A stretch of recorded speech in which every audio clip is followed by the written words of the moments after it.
Hey everyone, Phil from IONODES with you here.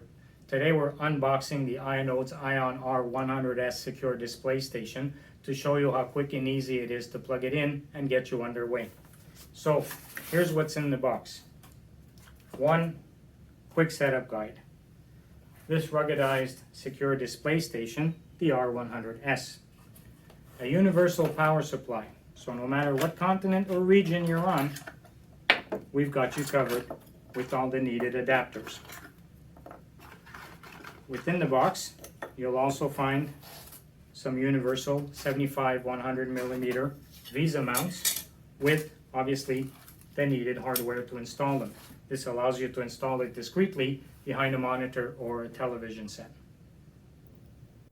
On the front of the ION-R100S, you'll find a gigabit Ethernet jack to connect to your network for access to IP cameras and remote configuration, as well as 4 USB 2 ports, which can be used for a mouse and keyboard.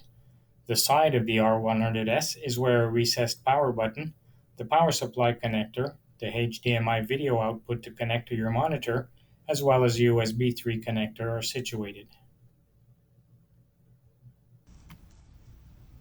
To get started, you only need a network cable and a HDMI cable to your surveillance monitor to configure the secure display station using the unit's IP in a web browser.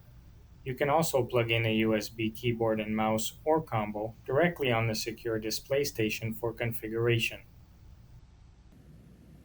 So as you can see, this is not a complicated setup. Getting the unit connected and up and running should take you no more than a few minutes. Remember to subscribe to our YouTube channel for more interesting videos. We'll see you next time.